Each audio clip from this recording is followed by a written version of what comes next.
Sudah bersama saya dari Nusa Dua Bali, Julius Purwadi Hermawan, pakar hubungan internasional Universitas Katolik Parahyangan. Mas Pur, halo. Kita ketemu di Bali. Senang sekali. Saya juga senang, Mas. Ya. Ini kayak ngobrol-ngobrol waktu kuliah gitu ya, Mas. Ini karena HI banget gitu. Terutama kalau tadi kita udah dengar sama-sama pidato presiden. Pidatonya, saya entah siapapun yang membuat tuh, tapi luar biasa begitu maknanya. Dari awal dia sudah membuka kalau ayo kita kolaborasi, kalau nggak tahun depan akan lebih suram. Lalu di tengah langsung dibuka dengan bahasa Inggris gitu soal perangnya. Kalau menurut Mas Pur, ada simbol apa sih dari presiden atau pidato presiden tadi? Ya, pas sekali. Saya surprise juga loh tadi ya. Jadi pertama dibuka dengan bahasa Indonesia gitu ya, beberapa paragraf lah ceritanya ya. Lalu tiba-tiba dalam bahasa Inggris gitu ya, message-nya gitu. Dan aku pikir ada interpreter yang suaranya mirip dengan Presiden Jokowi. Gitu. Oke. Oh, wow. Gitu. Tapi pasti sulit kan gitu ya, miripnya dengan suara Presiden Jokowi. Gitu. Dan ternyata bukan interpreter, gitu. Pak Presiden Jokowi sendiri tadi kan gitu. So ada pesan yang saya kira mau disampaikan gitu ya oleh Pak Jokowi gitu ya, dengan langsung bicara dalam bahasa Inggris dan intonasinya sangat kenceng ya gitu.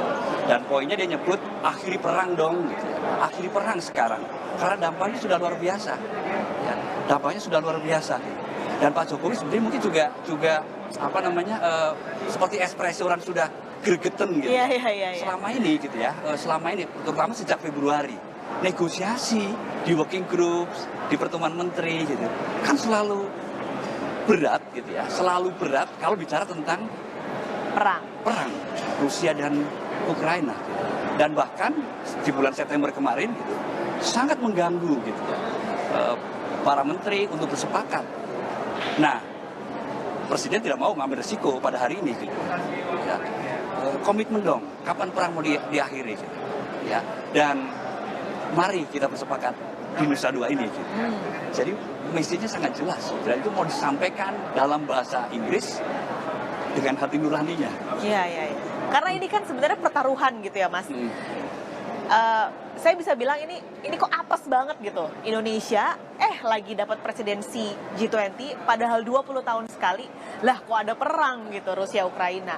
Tapi Mas Pur, emang bisa gitu?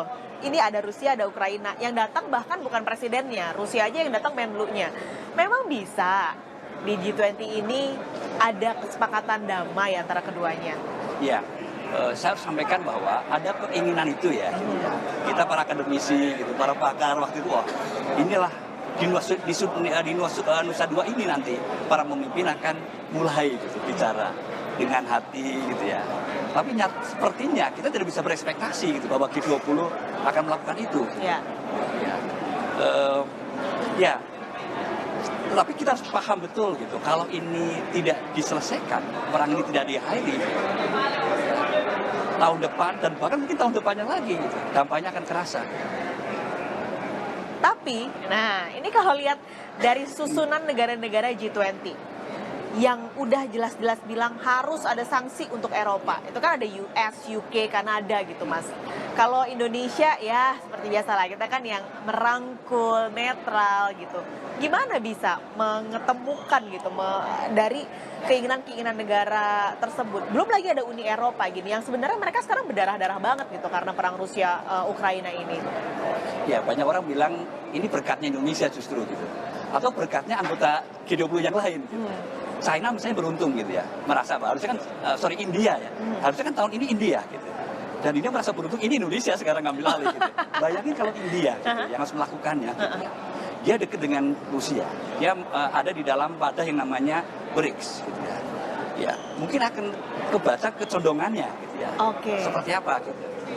Nah, Indonesia punya keuntungan gitu ya. Indonesia bisa dekat dengan Amerika, dengan Eropa gitu ya. Termasuk dengan China dan dengan Rusia. Dan kita mencoba membangun strategi balancing ya gitu ya. Seimbang hubungannya gitu ya. Dan saya yakin selama ini efektif gitu. Pertama, bukti efektif ya. G20 tetap 20. Sekalipun ingat ketika perang terjadi, Amerika, Australia, negara-negara Eropa sudah menuntut keluarkan Rusia dari G20. Dan Indonesia smart, ya, sangat cerdas gitu. jangan sampai G20 jadi G19 dan itu akan dicatat dalam sejarah sebagai kegagalan G20 gitu. Dan menurut aku di aspek ini Indonesia bagus.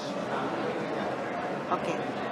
Sekarang kita berharap ini nanti akan ada gitu ya Mas ya, soal perang ini gitu. Tapi kalau ngomongin kesuksesan G20, kita berarti bicara soal komunikenya nih. Nanti kesepakatannya apa nih, konsensus yang didapat dari pertemuan para pemimpin negara ini? Yang pertama dibahas adalah soal ekonomi global, ketahanan pangan dan energi. Bisa nggak kira-kira Mas? Karena kan tahun lalu aja nggak berhasil gitu di Italia. Bisa nggak nih tahun ini? Iya, ini KTT ke-17 ya. Setelah sejak tahun 2008 ya, dan selama ini sebetulnya deklarasi dikeluarkan di setiap KTT ya. Nah, kita kan malu gitu, kesannya kan malu ya gitu ya. Kalau di Bali ini gitu, tidak terjadi gitu ya, deklarasi atau komunike lah. Komunike itu kan sifatnya konsensus ya, kesepakatan semua anggota G20. Betul.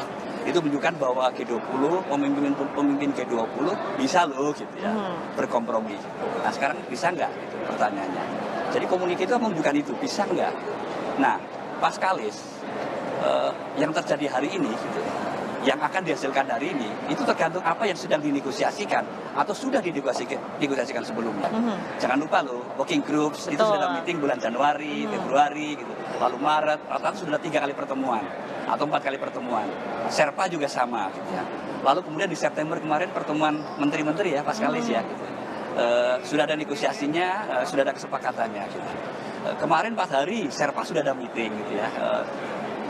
Paragraf-paragraf di komunike yang belum disepakati dibahas gitu ya, secara detail gitu ya. Dengan semangat untuk berkompromi itu menjadi bagian penting. Nah, saya kok melihat ya gitu ya. Saya kok melihat kalau saya ditanya berapa persen kira-kira saya optimis komunikasi ada gitu ya. Mungkin aku akan bilang 80% loh. Oh, gede Mas. 80-90%. Tapi mungkin tidak 100% karena semua bisa terjadi unexpected. Turbulence gitu ya. Di KTT ini nanti gitu. Bisa aja terjadi itu gitu. So let's hope for the best bahwa akan ada komunike di Nusa Dua Bali ini gitu. Tapi komunike di sektor atau di pembahasan yang mana yang kemungkinan akan ada? Semua kan akan staff ya. Dan itu sebenarnya hanya nanti ada satu komunike aja. Ya, di dalam G20 hanya satu komunike aja yang isinya pasti gini prinsipnya. Pengakuan bahwa saat ini sedang terjadi perang. Ya satu itu pasti dituntut oleh negara-negara Amerika Serikat, Uni Eropa dan teman-temannya gitu ya. Itu akan ada itu. Nah sekarang gimana pinternya Indonesia dan negara-negara merumuskan satu paragraf tentang itu. Ya, lalu kemudian challenge yang lain kan ada inflasi, ada food crisis, ada energy crisis gitu ya. Itu saya kira harus ada di komunike. Nah, setelah kita mengakui ada challenge, gimana komitmen pemimpin untuk mengatasi challenge itu? Gitu. Nah, mulailah diurut dari prioritas Indonesia gitu ya. Misalnya ensuring food security. Gimana memastikan bahwa pangan tersedia, bukan hanya tersedia, cukup. Bergizi juga gitu. Dan affordable gitu ya, bisa dijangkau oleh rakyat. Itu harus ada di komunike. Saya kira harusnya sepakat dong. Lalu kemudian di energi ada di situ.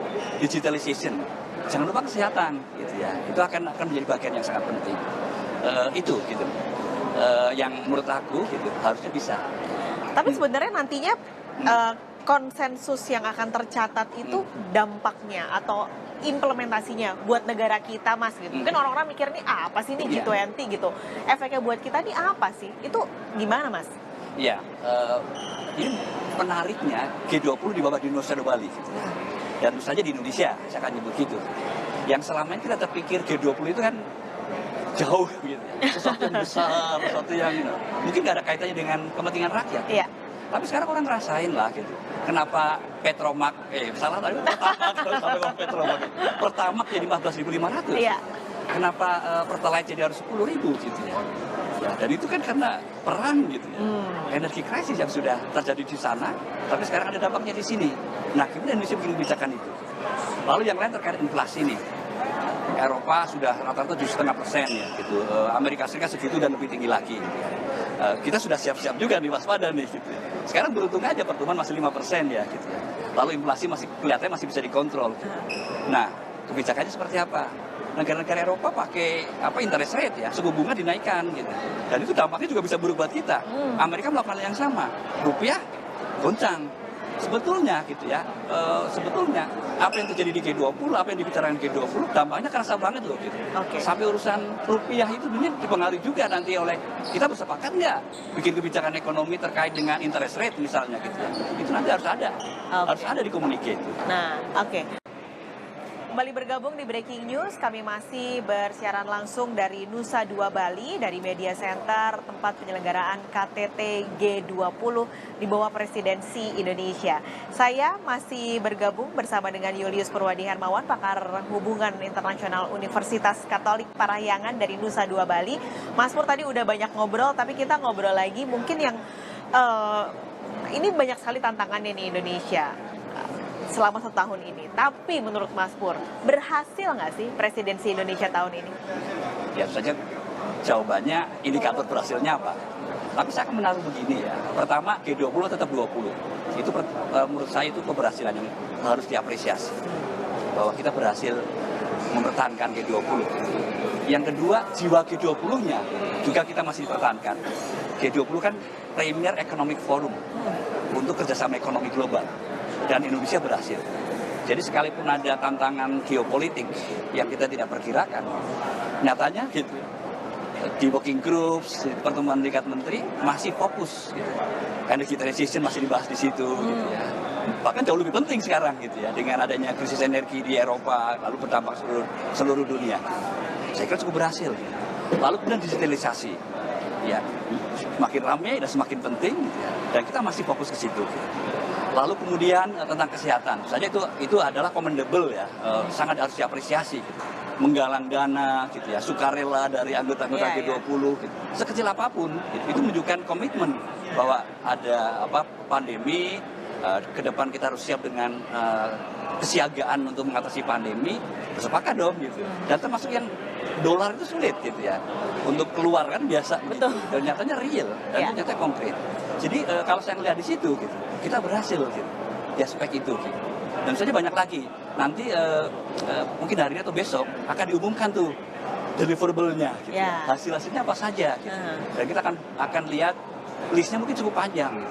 Mulai dari Bali Compact yang isinya termasuk roadmap untuk energy transition. Gitu. Itu penting banget loh. Sebelumnya energi sudah dibahas loh ya dari tahun 2015 gitu ya. Tapi nggak ada yang namanya roadmap.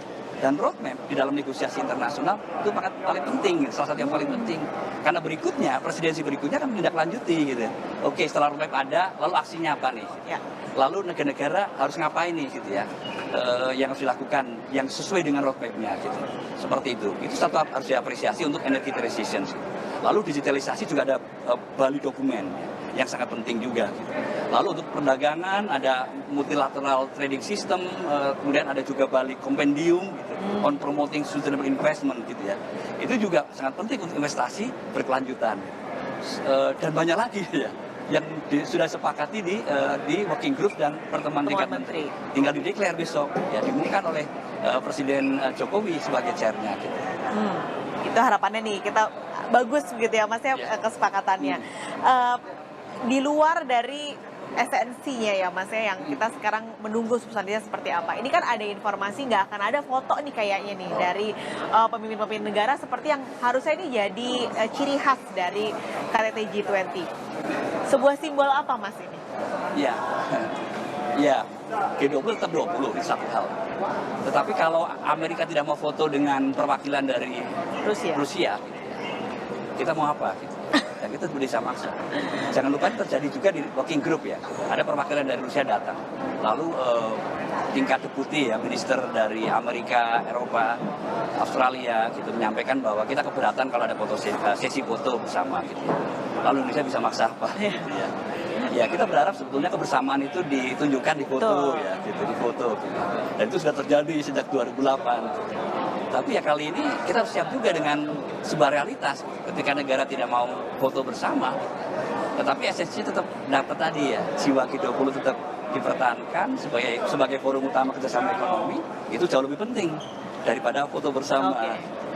Jadi nggak masalah ya, nggak foto Mas? Nggak apa? Ya, kalau kita sih tradisinya selalu foto dong. Anak muda masa nggak ada foto sih gitu. Masa nggak ada sesuatu yang dikenang, dilihat, kalau sudah sepulang, oh kita dulu foto-foto bareng nih gitu. Atau 10 tahun lagi, 20 tahun lagi, oh ternyata sudah ketemu dengan siapa, sekarang jadi apa, kan begitu. tapi don't expect yang kita tidak bisa paksakan untuk semua negara melakukannya. Iya. Terakhir nih, ada informasi juga Indonesia akan bertemu Presiden Xi Jinping. Bilateral sudah kemarin dengan Joe Biden, nanti akan dengan Xi Jinping. Nah, kira-kira ini apa nih Mas untuk hubungan antara Indonesia dan Tiongkok? Iya, pertemuan bilateral itu penting ya untuk memfasilitasi negosiasi di G20 ya, di KTT G20 supaya lancar gitu ya, hubungannya harmonis, itu bagian yang penting. Joe Biden sudah ketemu dengan Xi Jinping kemarin dan menurut saya itu momen penting banget ya. Jadi istilahnya selama ini kan ada ketegangan yang dipelihara gitu antara Cina dan Amerika Serikat. Lalu dengan pertemuan itu jadi cair harusnya kan, ternyata China tidak ingin menginvasi Taiwan, sudah diberikan jaminan. Itu kan jadi sangat penting dalam negosiasi. Lalu Indonesia dan China kan banyak banget ini yang Indonesia harapkan ya dari China gitu. Investasi, perdagangan tetap lancar gitu ya. Itu dua hal yang utama yang selalu kita kejar dari hubungan kita dengan China gitu. Memperbarui komitmen gitu ya, dengan harapan makin luas proyek-proyek yang bisa dikomitmenkan oleh China, oleh Xi Jinping, itu menjadi harapan kita bersama, termasuk ibu kota negara masih butuh banyak duit kan. Ini siapa tahu nanti mau naruh duit berarti. Oke. So, kita lihat bersama. Mas Pur, terima kasih. Kita nonton nanti dari sini sama-sama apa hasilnya dari pertemuan selama 2 hari terakhir ini. Terima kasih Mas Pur, sehat-sehat selalu.